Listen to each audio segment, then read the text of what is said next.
Dear friends, if we were to ask questions to people who are celebrating the Ascension today, who are we celebrating today? And why have we gathered on a day such as this to celebrate this solemnity? I'm pretty sure that many people will say, we are celebrating the Virgin Mary. She has been taken up to heaven, so that is what has made us to come and celebrate the Virgin Mary. Some people might answer that way. But when we ask the liturgy itself, or when we listen to what the liturgical texts are for us, the answer will be different. The answer is, we are celebrating God. We are celebrating God for what He has done. The Virgin Mary in the Magnificat in our Gospel is saying, my soul glorifies or magnifies the Lord. My spirit rejoices in God my Savior. The Almighty has done great things for me. So you see, the Virgin Mary herself, she's not drawing attention to a person, but to God. God who has done great things for her. So the focus is on God. So when we gather to celebrate a solemnity such as this, the focus is not on Mary, the focus is on God. And that is even what the word assumption tells us. In Latin, assumere, in the translation we have, which gave, assumption means she was assumed, or as we read in the antiphon before the gospel, she was taken up. She was assumed, she was taken up into heaven. So it is not herself who ascended, she was assumed, she was taken up. So the one behind the action is God. So it is God's work. So what we are celebrating today are the wonders of God. All the miracles, all the great deeds God has done in the life of Mary and through her for the salvation of humankind. But the focus, the center of attention is God Himself. And what we are doing today, it is not as though we as Catholics, we are giving a special place to Mary. We are simply acknowledging Mary for a place, for a role in the history of salvation.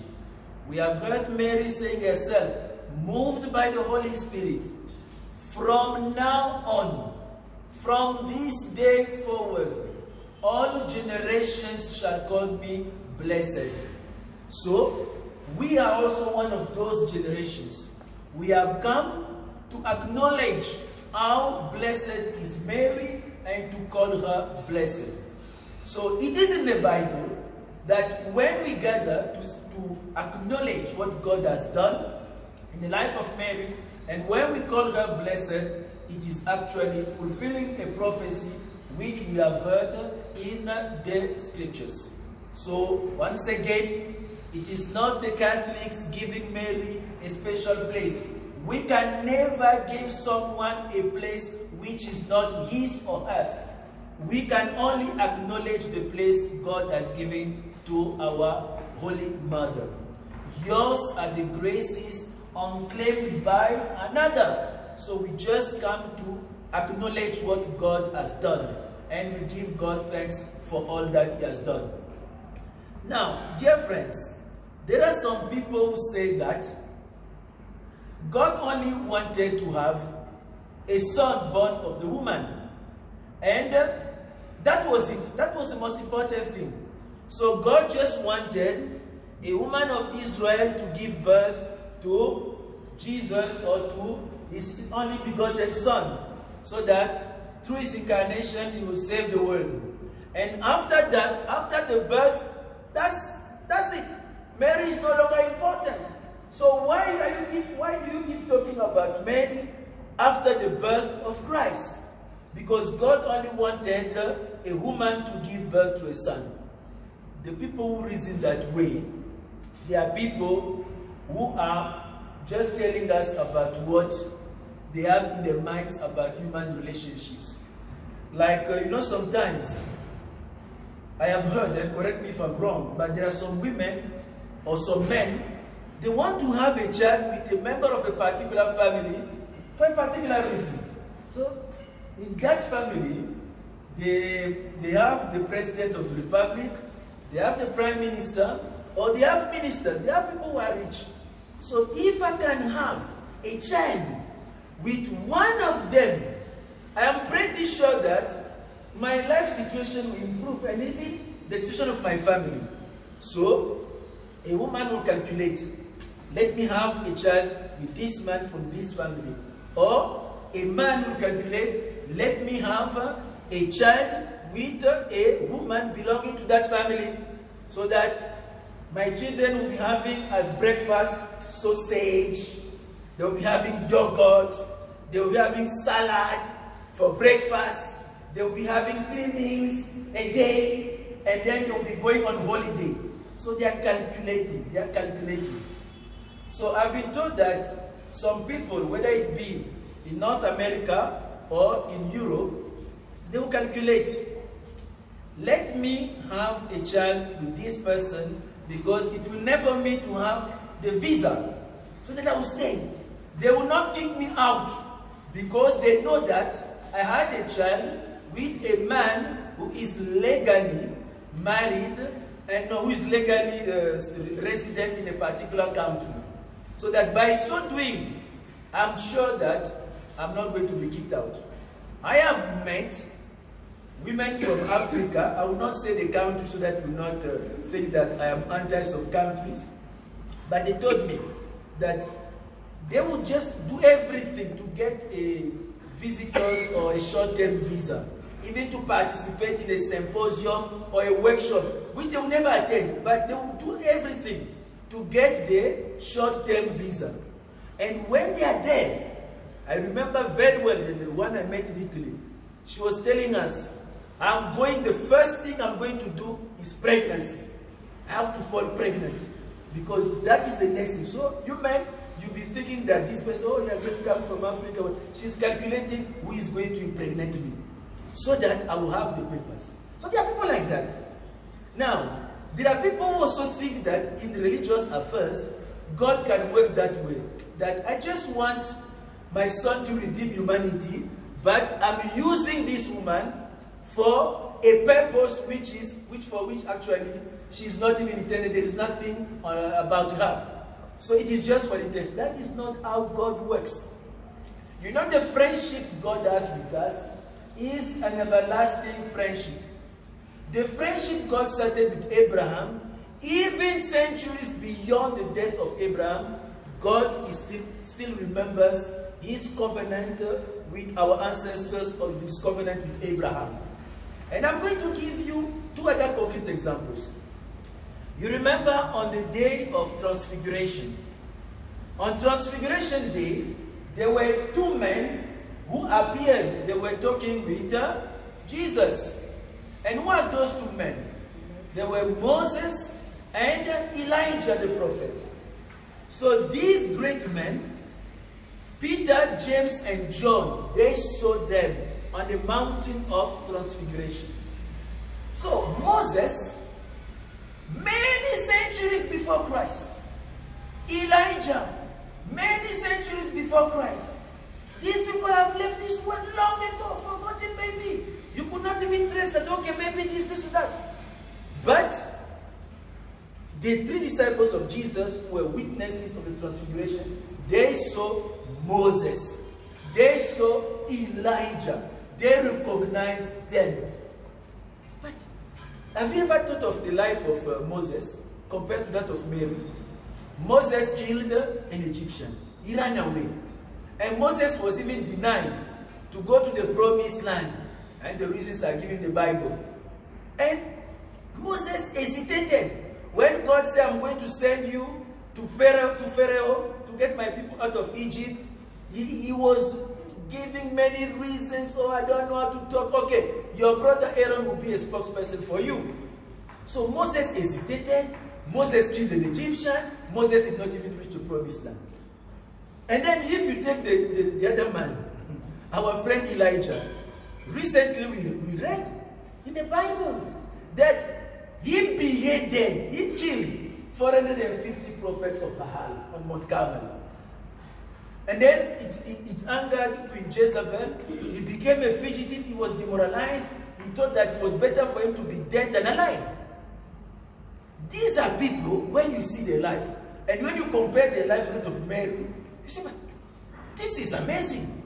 These people, centuries after they had left the earth, they were able to appear and to be seen. How much more the mother of the Redeemer of the world, how much more the mother of Jesus would come and appear to people.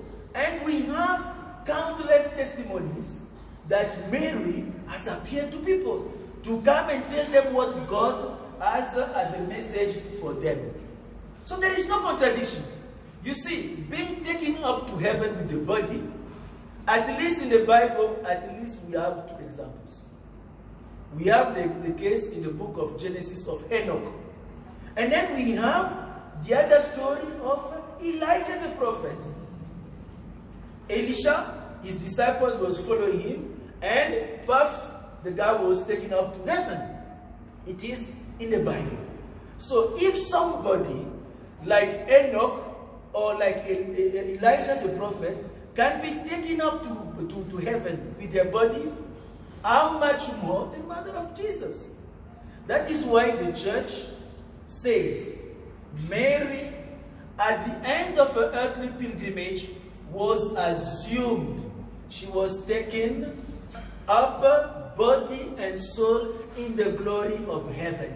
It is not against the Bible, because in the Bible already, in the Old Testament, we have at least the cases of Enoch and the cases of Prophet Elijah. So this is the work of God. It is not our work. It's not our wishful thinking. This is what God does. So we are here to give thanks to God for all that He has done in the life of Mary. And then it's also sending us as a message that the friendship we enjoy with God is not going to stop with your death. Actually, there are many promises God has made to you, even after you are being buried. Because one day, all of you are listening to me, you die. One day, you all die. One day, you die. So you die, and if you're lucky, you'll be buried. You die. But what God has promised to you, actually, the promise continues even beyond your death. Your children or grandchildren or your relatives, they will benefit from those promises. This is our God. Our God is not somebody, He uses you for a certain number of years and then He throws you away and then He continues with other people. No, His friendship is everlasting. And another thing, dear friends, I would like to end, I cannot end this homily without talking about it, is the fact that when we are thinking of Mary, dear friends, don't forget that she was 100% a human being like you and me. Even though she was Immaculate Conception, she was full of grace, but she was 100% a human being. When she went to Ein Kerem, to the house of Zechariah and Elizabeth, she did not go there for a singing competition. She did not say, okay, I'm going to sing the Magnificat and then I will see how nice they sing. She did not go there for a singing competition. She went there to help her relative, her cousin. Elizabeth was pregnant. So as she was pregnant, she needed someone to go and help. And Mary shows us that she can serve. So she went to help. And after the pregnancy, after Elizabeth has delivered, she had to go back to Nazareth with her own pregnancy, and then having to face the eyes of men and women looking at her that she's pregnant and it is not Joseph. And so she has not been married and yet she's pregnant. You can imagine what could affect yourself? That people are saying, it looks as if there is a development, a positive development with your belly. But what is happening? You are not yet married.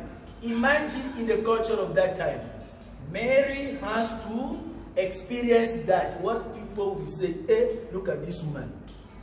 She's pregnant and yet she's not yet married. What happened? And after the birth of Jesus, you know the story how Mary came with Joseph and the child Jesus in our continent, Africa. She came to Egypt. She came to Egypt, why? Not for tourism, but as asylum seeker. Herod wanted the child to be killed. And you know, it's not just about killing the child, they can also kill the parents, protecting the child. So they have to run away, like many people who are now living out of their country as political refugees or asylum seekers. You come to a place which is not your culture, but you have to do it because you care for yourself, you care for your child. So do you think that when Mary was leaving Nazareth, leaving the land of Israel with Joseph, and knowing that innocent children in the area around Bethlehem or in Judea have been killed, so she was just singing, my soul glorifies the Lord. No. It was something very painful to her. But she had to experience that life of living as an exile or a political refugee. And she went back to Nazareth. And after going back to Nazareth, life was sweet. But at one point, who died? Joseph. The husband died because nowhere in the Bible again they talk about Joseph after Jesus was 12. So Mary had to experience the fact that her sweet husband died. So in Mary, you can recognize yourself if you are a widow. You see, okay, just as Mary experienced widowhood, myself also experienced widowhood. And somebody will say, well, Father, you know what? Even someone married, they are still widows because although the husband is physically alive, he's already dead. So it's a dead man walking around. No, well, some people might think that way. But you see, Mary has to experience widowhood. The funeral service of Joseph was attended by Jesus and Mary and other people in the extended family. So this is the woman we're talking about. And when you think that, okay, my only child is with me, and then he's going to be a consolation for me, what happens? The child decides to leave the house to begin a ministry. Ask many mothers, when the child goes for further studies or specialization or starts a new profession, and then you find yourself alone without your child. The husband gone, the child gone. You see, that's why sometimes there are some parents, they don't want their children to leave the country.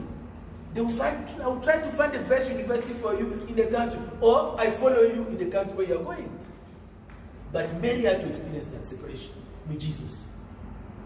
But last but not least, do you imagine Mary at the age at around 50, more or less like this, being at the foot of the cross, seeing their son, your son dying.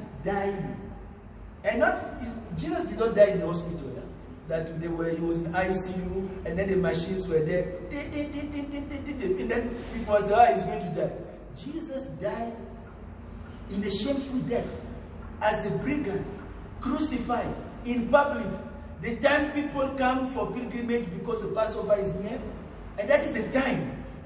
In front of thousands of people, your son dies in front of you. And people are laughing at your son. They are laughing at your son. You the one who thought that we are going to do this, we are going to do that. Come down from the cross. So you can imagine. You can imagine Mary witnessing the death of the son on the cross.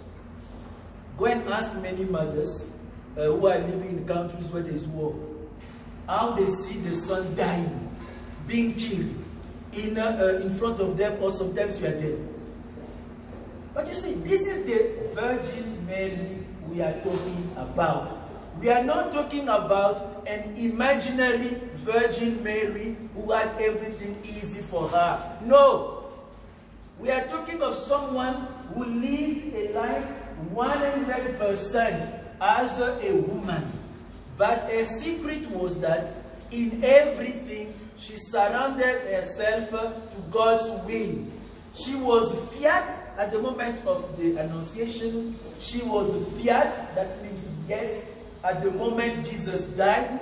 And also, she was fiat when Jesus came back from the dead, was risen from the dead. And she was fiat until the end of her earthly pilgrimage. So dear friends, we have a beautiful mother.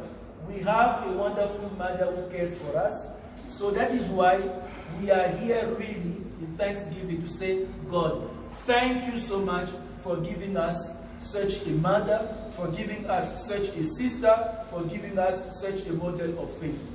So through the decision of the Virgin Mary, may all the women who are here and who are all over the world, who in one way or the other are suffering because their loved ones are suffering, so we ask the Virgin Mary to give them consolations that comes from God. And we also, learning from her, let us get the courage to carry out with our own pilgrimage, and knowing that at the end of our pilgrimage, just as Mary became a sharer in God's glory, we too we are destined to share in God's glory.